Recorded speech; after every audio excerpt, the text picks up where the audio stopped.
Hello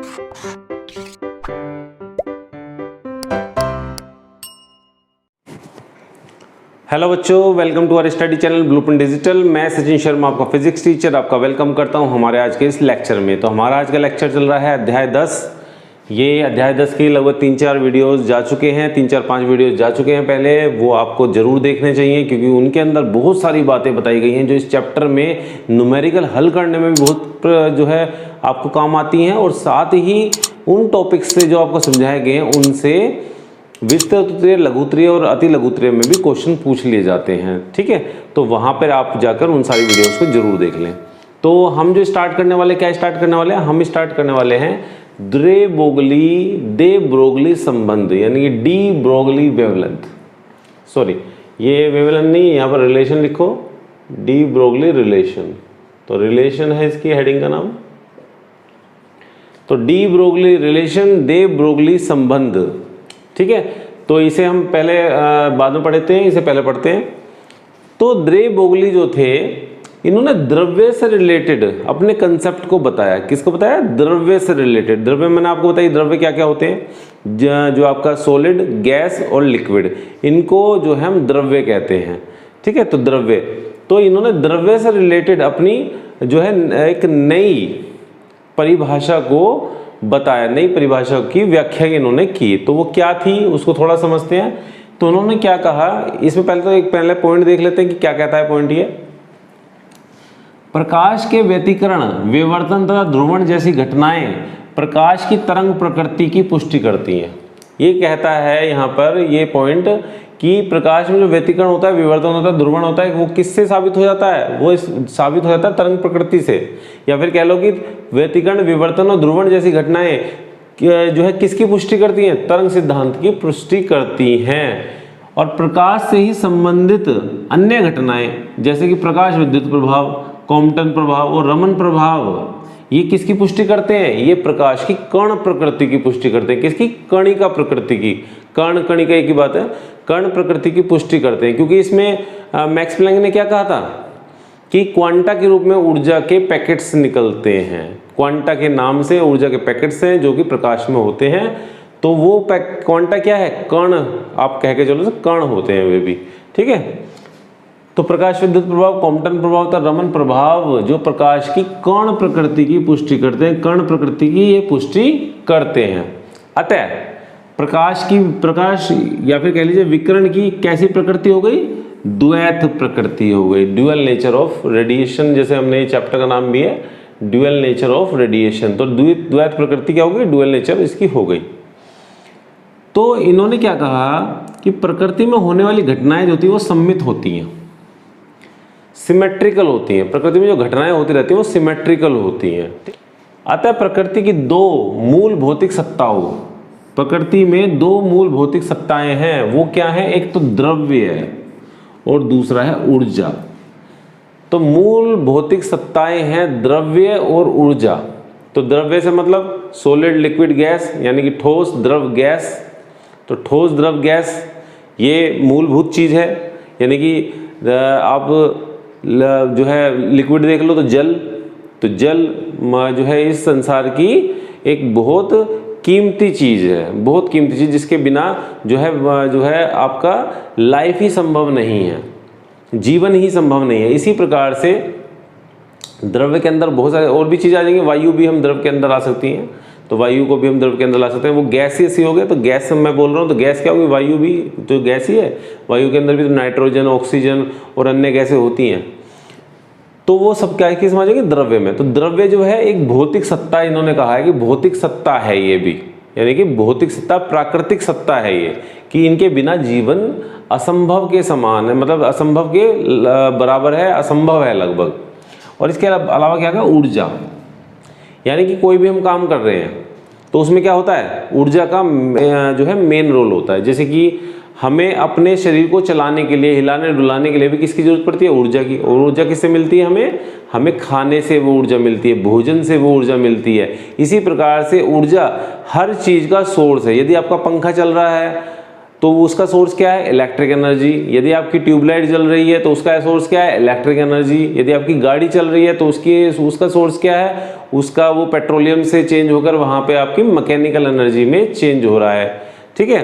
तो वहाँ वो एनर्जी इस प्रकार की, तो लगभग एक दूसरे में एनर्जी में चेंज हो रहा है। तो एनर्जी का ये भी एक भौतिक सत्ता इन्होंने कहा है इसको। तो इनके अभिलक्षण कैसे होने चाहिए? इनके समान होने चाहिए। द्रव्य और ऊर्जा के जो अभिलक्षण है वो समान होने चाहिए।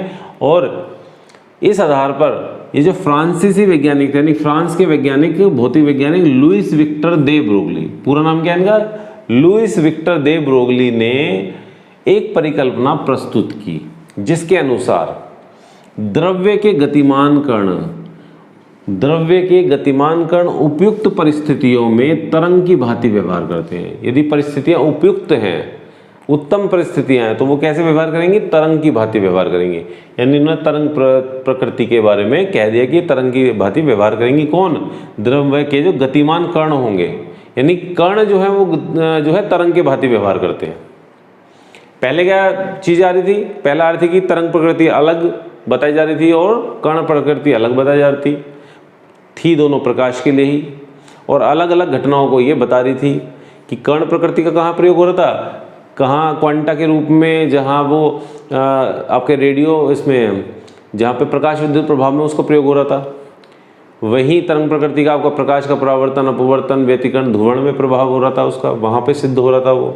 परंतु इन्होंने क्या कह दिया कि गतिमान जो कण होते हैं द्रव्य के, वो उपयुक्त परिस्थिति में तरंग की भांति व्यवहार करते हैं। यहाँ इन्होंने कण को व्यवहार करता हुआ बता दिया तरंग की भांति, यानी कि दोनों ही कंसेप्ट इन्होंने एक दूसरे में मिला दिए।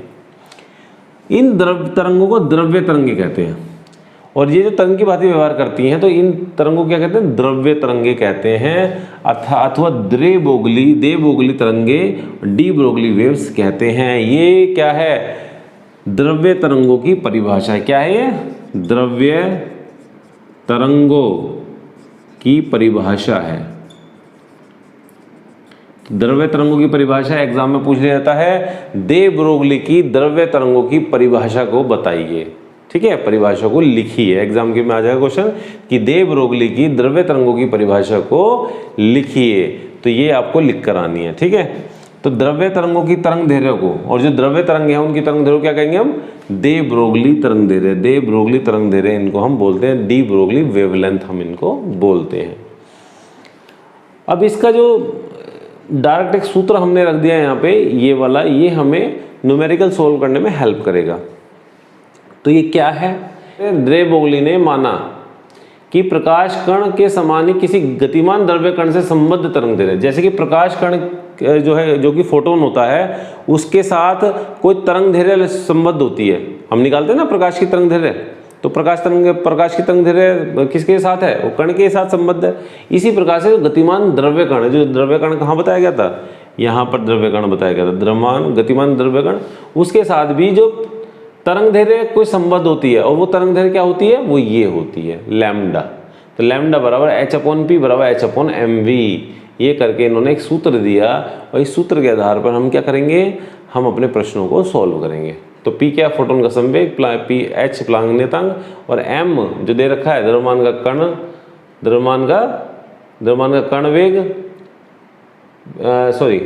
कण वेग, V से गतिमान, यानी कि M द्रव्यमान जो है वो कण का द्रव्यमान है और V वेग से वो गतिमान है। तो ये हम क्या करेंगे? इससे सॉल्व करेंगे। बच्चों, एक बहुत ही इंपॉर्टेंट टॉपिक जो कि एग्जाम में जो है ये बहुत ही पूछा जाता है, काफ़ी बार पूछा गया है, और ये क्या है? इलेक्ट्रॉन से संबंध दे ब्रोगली तरंग दैर्घ्य, यानी कि de Broglie wavelength related two electron, यानी इलेक्ट्रॉन के साथ में दे ब्रोगली तरंग दैर्घ्य को हमने रिलेट करके हमें निकालना है। तो ये लगभग कुछ ऐसा कुछ आता है निकल के, लैम्डा बराबर 12.27 बटे रूट वी, और ये एंगस्ट्रॉम, इस प्रकार से एक संबंध आ जाता है। और ये संबंध एग्जाम में पूछा जाता है, या तो कह देगा आपसे कि इलेक्ट्रॉन से संबंध दे ब्रोगली तरंग दैर्घ्य का क्या कीजिए, इसका सूत्र जो है वो निर्गमित कीजिए, सूत्र निकालिए, सूत्र प्राप्त कीजिए। या फिर क्या देगा? ये लैम्डा दे देगा कि इलेक्ट्रॉन से संबंध दे ब्रोगली तरंग दैर्घ्य वो ये है, इसे गणनात्मक रूप में आप कैसे निकालोगे, ठीक है, गणनात्मक रूप में आप किस प्रकार से निकालोगे, तो ये करके दे देगा, ये दे देगा और आपसे क्वेश्चन पूछ लेगा। तो ये बहुत इंपॉर्टेंट है, कई बार आया है ये और काफ़ी बार ये क्वेश्चन आता है एग्जाम्स में। तो इसको समझते हैं, इसमें है क्या। तो हमें क्या पता है, हमें पता है कि दे ब्रोगली तरंग दैर्घ्य किसके साथ जुड़ी होती है, द्रव्य कण के साथ में। किसके साथ में, द्रव्य कण के साथ में। तो हमने क्या कहा कि द्रव्य कण से संबद्ध दे ब्रोगली तरंग दैर्घ्य किससे संबद्ध है, ये गतिमान कण से, गतिमान द्रव्य कण से। तो गतिमान द्रव्य कण से संबद्ध दे ब्रोगली तरंग दैर्घ्य क्या होती है, लैम्डा बराबर h/mv होती है। ये सूत्र होता है जो कि मैंने आपको भी थोड़ी देर पहले बताया। तो गतिमान द्रव्य कण से संबद्ध दे ब्रोगली तरंग दैर्घ्य ये होती है। अब हम कहते हैं यहाँ पर इलेक्ट्रॉन से संबद्ध कराएंगे हम। तो हम कहते हैं माना एक इलेक्ट्रॉन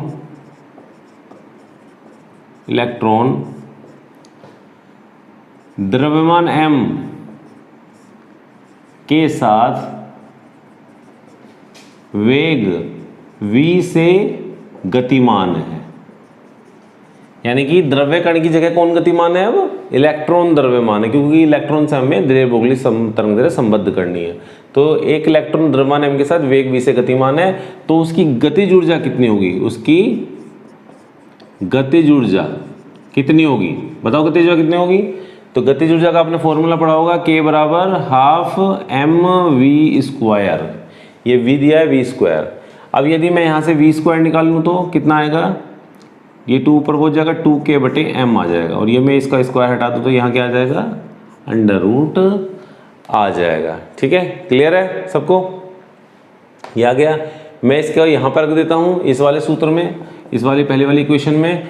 तो जब मैं इसको यहाँ पे प्लेस करूँगा तो ये क्या थी, दे ब्रोगली तरंग दैर्घ्य थी, किसके साथ संबद्ध थी, गतिमान द्रव्य कण के साथ। जब मैं v का मान इलेक्ट्रॉन वाला रख दूंगा यहाँ पे, v किसका है, इलेक्ट्रॉन के लिए, तो ये दे ब्रोगली तरंग दैर्घ्य है वो इलेक्ट्रॉन से संबद्ध हो जाएगी। तो हम क्या कहेंगे, v का मान समीकरण 1 में रखने पर इलेक्ट्रॉन से संबद्ध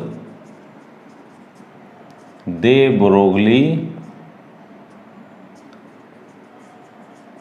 तरंग दैर्घ्य। तो हमने किससे संबद्ध कर दिया, इलेक्ट्रॉन संबद्ध कर दिया। तो क्या आ गया, लैम्डा बराबर h/m। और v क्या है यहाँ पे, ये है 2k/m। आगे समझ में। अब यदि मैं m को अंदर ले जाऊं रूट के अंदर, तो ये कैसा हो जाएगा, यदि मैं इसे रूट के अंदर ले जाता हूं तो ये m की जगह m² हो जाएगा अंदर जाके, m²। और बटे में क्या है, इसके रूट में m है, तो m से एक m कट जाएगा, तो बचेगा क्या, h/√2mk आ जाएगा। क्या आ जाएगा, h/√2mk। यानी कि क्या आ गया हमारे पास, लैम्डा बराबर h/√2mk, ये हमारा आ गया। ठीक है, क्लियर है। यदि मैं कहूं कि इलेक्ट्रॉन का आवेश E है और उसे v विभवांतर से त्वरित किया जाता है, यानी कि उसे v विभवांतर दिया जाता है, उसे v विभवांतर से त्वरित किया जाता है। इलेक्ट्रॉन आवेश E जिसका है को विभवांतर v से त्वरित किया जाता है, त्वरित किया जाता है। यदि उसे v विभवांतर से त्वरित किया जाता है तो उसमें ऊर्जा आएगी, तो वो ऊर्जा किसके बराबर होगी, तो जो इलेक्ट्रॉन की ऊर्जा k होगी वो होगी ev के बराबर। किसके बराबर होगी, ev के बराबर होगी, k बराबर ev। और ev को यहाँ रख दो जरा, तो लैम्डा कितना आ जाएगा, लैम्डा बराबर h/√2m और ev। ये इस प्रकार करके एक सूत्र और आ जाता है हमारे पास में। एक तो सूत्र हम पे यहाँ पे ये आ गया था, एक सूत्र हम पे और यहाँ पे निकल जाता है। एग्जाम्स में कई बार ऐसा होता है इसे भी प्रयोग करना पड़ जाए या फिर इसे भी प्रयोग करना पड़ जाए, तो कोई सा भी प्रयोग करने के लिए आ सकता है। ठीक है, मतलब न्यूमेरिकल्स में ये यूज़ हो सकते हैं कोई सा भी। वो सिचुएशन बताती है कि कंडीशंस आपको क्या दी हुई हैं, मतलब क्या क्या राशियाँ आपको इनमें से दे रखी हैं। हो सकता है आपको ये दे दें, ये दे दें, ये दे दें, ये दे दें, तो आपको लैम्डा तो निकालना है, या फिर ये लैम्डा दे दें, एच को पता ही होता है, एम दे दें, ई पता ही होता है, और वी निकालना हो, ऐसा भी आता तो हमें ये करके निकाल सकते हैं। ठीक है, तो ये निर्भर करता है कि क्या पूछ लिया जाए एग्ज़ाम में। अब हमारे पास ये आ गया। अब हमने एक चीज़ पढ़ी है, यदि आपको ध्यान हो कि इलेक्ट्रॉन का कुछ द्रव्यमान होता है, कुछ द्रव्यमान होता है, वो क्या होता है, किसी को याद है? तो इलेक्ट्रॉन का द्रव्यमान क्या होता है वो सोचो। पहली बात तो मैं आपको बताऊं, इलेक्ट्रॉन का विराम द्रव्यमान मैं बता सकता हूं आपको क्या होता है। वो विराम द्रव्यमान जो होता है वो 9.1 10⁻⁻31 किलोग्राम होता है। कितना होता है विराम द्रव्यमान? 9.1 10⁻⁻31। तो हमें यहाँ पर यही यूज़ करना है। अब आप कहोगे सर इलेक्ट्रॉन तो क्या था, गतिमान था वेग v से, तो विराम द्रव्यमान कैसे रख दोगे? क्योंकि विराम द्रव्यमान किसके साथ होगा? विराम द्रव्यमान तो जब वो इलेक्ट्रॉन विराम में होगा तब आएगा। पर यहाँ पे हमें एक चीज़ मान के चलनी है। क्या मान के चलनी है? कि इलेक्ट्रॉन तो गतिमान है परंतु उसका जो है द्रव्यमान में कोई परिवर्तन नहीं हो रहा। ठीक है, तो हम क्या मान के चलेंगे कि गतिमान इलेक्ट्रॉन, माना ये हमने माना गतिमान इलेक्ट्रॉन का द्रव्यमान परिवर्तन नहीं होता, परिवर्तन नहीं होता। यानी कि इसका मतलब क्या है कि गतिमान इलेक्ट्रॉन यदि है, हमने उसका मान लिया कि द्रव्यमान में कोई परिवर्तन नहीं है, तब इसका मतलब क्या होगा कि गतिज द्रव्यमान जो होगा, गतिज द्रव्यमान जो होगा m, वो बराबर होगा किसके? विराम द्रव्यमान के। किसके? विराम द्रव्यमान के बराबर होगा, जो कि m0 होता है। और m0 का मान हमें पता होता है 9.1 10⁻⁻31 किलोग्राम। ये इलेक्ट्रॉन का विराम द्रव्यमान होता है। हम यहाँ पे मान रखने हैं तो h का मान भी हमें पता होता है। h प्लांक स्थिरांक है तो 6.63 10⁻⁻34 ये आपका जूल सेकंड, जूल प्रति सेकंड। और आपका क्या आता है? ई का मान हमें पता होता है। ई का कितना होता है? 1.6 10⁻⁻19 कूलाम। ये कूलाम में होता है। तो ये मान इसमें रख दो आप यहाँ पे, तो तरंग दैर्घ्य निकल आएगी। तो लैम्डा बराबर मान रखो यहाँ पर 6.63 10⁻⁻34 और रूट के अंदर नीचे क्या है? 2 ये है। m का मान रख देता हूँ तो 2 × 9.1 × 10⁻⁻31 गुणा ई का मान रख देता हूँ तो ई कितना है? 1.6 10⁻⁻19 और नीचे v और है साथ में। अब आप एक काम करो कि v को तो छोड़ दो यहीं पे, और v के अलावा जो ये संख्या है इसको रूट के अंदर लेते हुए इसको भाग कर दो इस रूट वाली संख्या से। तो क्या आ जाएगा हमारा? ये जब आप भाग करोगे तो हमारे 12.27 क्या आ जाएगा? 12.27 गुणा 10⁻⁻10 आ जाएगा। क्या जाएगा? 12.27 10⁻⁻10 और नीचे क्या बचेगा? केवल रूट v बचेगा। और ये कितना आ जाएगा? मीटर में आ जाएगा आपका। और ये 10⁻10 मीटर क्या होते हैं? एंगस्ट्रॉम होते हैं। 12.27 10⁻10 मीटर यानी कि एंगस्ट्रॉम, ये एंगस्ट्रॉम बदल गया और नीचे आ गया v और यहाँ एंगस्ट्रॉम हम लिख देते हैं। तो लैम्डा बराबर ये हमारा निकल आता है। तो ये इसका सत्यापन हो जाता है यहाँ पे कि इस प्रकार से हम ये निकाल सकते हैं। ठीक है, क्लियर हो गया आप सबको? बच्चों 3 अंक के प्रश्न मैंने आपके लिए रखे हैं। तीनों प्रश्नों को हमें सोल्व करना है, तो 1 बाय 1 सोल्व करते हैं। पहला पढ़ते हैं। पहले में क्या कहा हुआ है कि पहले का ए पार्ट में एक इलेक्ट्रॉन इतने मीटर प्रति सेकंड की चाल से गतिमान है। फिर दूसरे में कहा हुआ है 150 ग्राम की बॉल द्रव्यमान की गेंद 30 मीटर प्रति सेकंड से की चाल से गतिमान है। इन दोनों के लिए दे बोगली तरंग दैर्घ्य हमें निकालनी है। एनसीईआरटी के तीनों क्वेश्चन है, अच्छे क्वेश्चन है, एग्जाम में आ सकते हैं, तो इनको ढंग से समझना आप। तो हमने क्या लिया? पहले का ए पार्ट लिया। तो हमारा इलेक्ट्रॉन का वेग कितना है? वी है। कितना दिया हुआ है? 5.4 10⁻6 मीटर प्रति सेकंड। हमें क्या निकालना है, देवभोगली तरंगदैर्घ्य, लैम्डा ई निकालेंगे, h upon M E V E, यही तो पढ़ा था हमने सूत्र, लैम्डा बराबर h बटे एम वी, लैम्डा बराबर h अपॉन एम वी। तो ये हमने ई के लिए क्या रख दिया, इलेक्ट्रॉन के लिए रख दिया है। तो h कितना होता है 6.63 10 की पावर माइनस के 34, और ये कितना होता है जूल, ये किस में होता है, सेकेंड में होता है। नीचे m क्या होता है, द्रव्यमान इलेक्ट्रॉन का, इलेक्ट्रॉन का द्रव्यमान भी हमें पता होता है, ये होता है ये किलोग्राम में।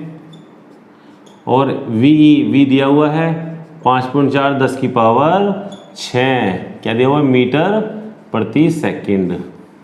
जब आप इसे सॉल्व करोगे तो आपका निकल का आएगा 0.135 गुणा 10 की पावर माइनस के 9 मीटर, ये आपका निकल के आ जाएगा आंसर। और ये 10 की पावर 9 मीटर क्या होते हैं, नैनोमीटर होते हैं। 0.135 नैनोमीटर, या फिर एनएम भी लिख सकते हैं हम इसे, क्या लिख सकते हैं 0.135 एनएम। तो ये हमारा पहला आंसर इसका हो जाता है। अब दूसरा निकालते हैं बी ऑप्शन के लिए। तो बी में कहा हुआ है गेंद, तो गेंद का द्रव्यमान क्या है, 150 ग्राम, और इसकी चाल कितनी है, वेग कितना है, 30 मीटर प्रति सेकंड। तो बी ये लेते हैं। तो गेंद के लिए हम सिंपल वी ले लेते हैं, इलेक्ट्रॉन के लिए हमने वी लिख लिया था, इसके लिए हम केवल वी ले लेते हैं। तो वी दिया हुआ 30 मीटर प्रति सेकंड, ठीक है। द्रव्यमान कितना हुआ एम, ये भी नॉर्मल ले लेते हैं एम। तो एम दिया हुआ है इन्होंने 150 ग्राम, तो ग्राम को इसे डिवाइड कर दो 1000 से, किलोग्राम में बदल दो इसे, तो कितना आ जाएगा 0.15 किलोग्राम, ये आ जाएगा। क्या निकालना है, लैम्डा निकालना है तरंगदैर्घ्य, तो h अपॉन एम वी, तो m पता, h पता होता है हमें, तो 6.63 10 की पावर माइनस के 34, ये जूल सेकंड है आपके। और नीचे क्या है m कितना है 0.15 किलोग्राम, 0.15 किलोग्राम है ये। और दूसरा क्या है यहाँ पे v कितना दिया हुआ 30 मीटर प्रति सेकेंड। और जब आप इसको हल कर लोगे तो ये आ जाएगा 1.47 10 की पावर माइनस के 34 मीटर, ये इस प्रकार से आपका आ जाएगा, ठीक है। ये क्लियर है। इसका अगला क्वेश्चन देखते हैं।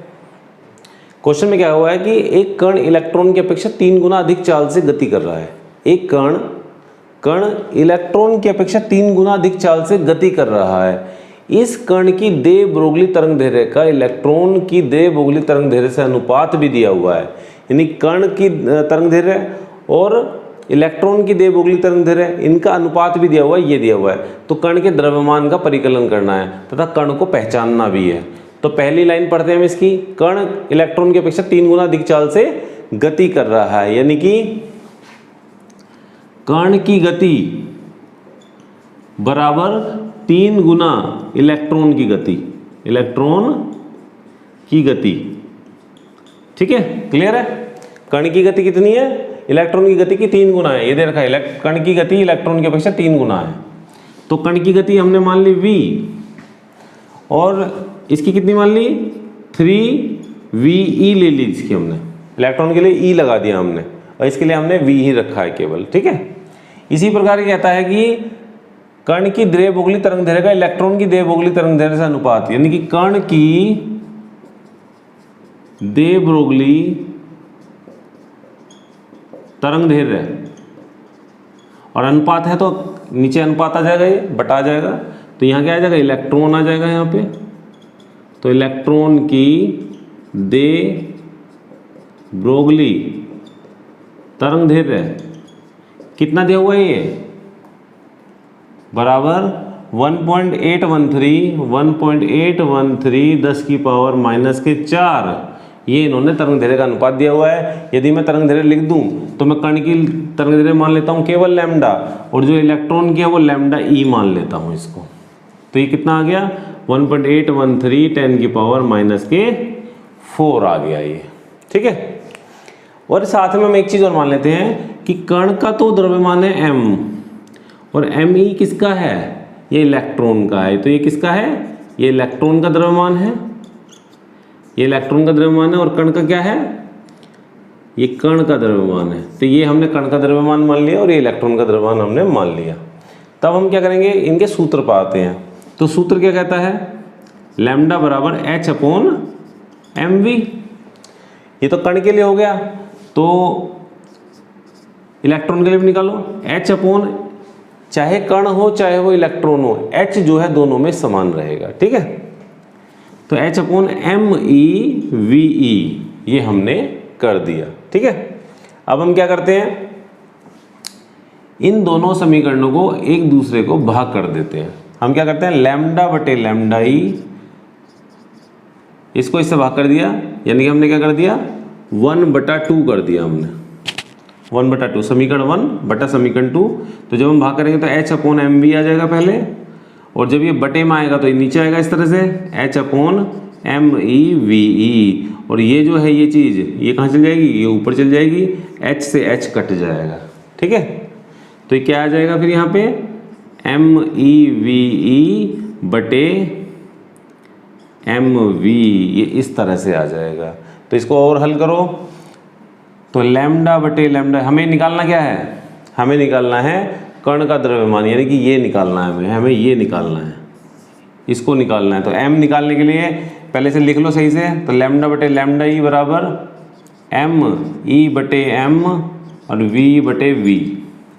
m ले जाओ यहाँ पर ऊपर और इसे इधर ले जाओ, तो इसे हमने करा तो m यहाँ ऊपर आ गया इस तरह से, यहाँ ऊपर चला गया, और ये बाकी सारी संख्याएं ऐसे चली जाएंगी। तो m बराबर कितना आ गया, ME यहाँ पर ME इस तरह से गुणा V बटा V ऐसे कैसे ही, V बटा V ऐसे कैसे ही जैसा है, और लैम्डा नीचे आ जाएगा, ये वाला लैम्डा नीचे आ जाएगा और लैम्डा ई ऊपर चला जाएगा, तो लैम्डा ई बटे लैम्डा, इस तरह से हम लिख सकते हैं। और ME ये हमें द्रव्यमान पता होता है कितना होता है, 9.1 10⁻⁻31। ये कितना होता है, 9.10⁻⁻31 होता है। और V कितना होता है, V बटा V दिया हुआ है क्या, ये दिया हुआ है यहाँ पे, यहाँ देखो, यदि मैं V बटा V निकालूँ यहाँ से तो ये 1/3 आ जाएगा, इससे कितना आ जाएगा, 1/3 आ जाएगा। तो 1/3 यहाँ पर रख दो। ऐसी लैम्डा ई बटे लैम्डा, इसे उल्टा कर दो तो कितना आ जाएगा, 1/1.813 गुणा 10⁻⁻⁴ ये हमें दिया हुआ था। और जब आप इसे सॉल्व करोगे तो सॉल्व करके आ जाएगा 1.675 और 10⁻⁻27 किलोग्राम। कितना आ गया, 1.675 10⁻⁻27 किलोग्राम। और ये जो द्रव्यमान है ये या तो प्रोटॉन के द्रव्यमान के बराबर है, प्रोटॉन के, और या न्यूट्रॉन के द्रव्यमान के बराबर होता है, या तो प्रोटॉन के या न्यूट्रॉन के द्रव्यमान के बराबर होता है। तो कण क्या हो सकता है, कण या तो प्रोटॉन हो सकता है या फिर न्यूट्रॉन हो सकता है। तो हमें क्या लिखना है कि कण या तो प्रोटॉन होगा या फिर न्यूट्रॉन होगा, ठीक है। क्लियर है वाला क्वेश्चन। तीसरे क्वेश्चन पे चलते हैं।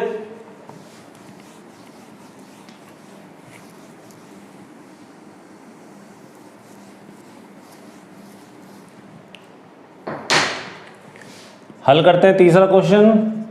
तीसरे क्वेश्चन में कहा हुआ है कि 100 वोल्ट के विभवांतर द्वारा त्वरित किसी इलेक्ट्रॉन से संबंधित द्विबोगली तरंगदैर्घ्य का परिकलन कीजिए। तो यहाँ वोल्ट विभवांतर से त्वरित हो रहा है। तो जब वोल्ट विभवांतर से त्वरित होता है तो द्विबोगली जो तरंगदैर्घ्य होती है वो इस सूत्र द्वारा निकाली जाती है। किस सूत्र द्वारा, इस सूत्र द्वारा निकाली जाती है, ठीक है। इस सूत्र द्वारा निकाल जाएगी। तो हमारे कितना चाहिए, 12.27 बटे कितना इलेक्ट्रॉन, वो कितना वोल्ट दिया हुआ है विभवांतर, 100 वोल्ट। तो 100 रूट के अंदर आ गया, 100 को बाहर निकालोगे तो कितना आएगा, 10 आ जाएगा बाहर। तो 12.27 बटे 10, और ये एंगस्ट्रॉम चल ही रहा है यहाँ पे, तो ये कितना आ जाएगा 1.227 एंगस्ट्रॉम। तो ये आपकी द्विबोगली तरंगदैर्घ्य निकल जाएगी। तो क्वेश्चन अच्छे हैं। ये आपको जो है यदि कहीं दिक्कत आई हो तो आप दोबारा वीडियो को चला कर देख लें एक बार। और यदि किसी और प्रकार की भी दिक्कत आती है तो हमें कमेंट बॉक्स में आप कमेंट करके बता सकते हैं। So thank you for watching our videos, और वीडियो को लाइक सब्सक्राइब जरूर करते रहिए, साथ में बेल आइकन को क्लिक जरूर कीजिए। Thank you very much.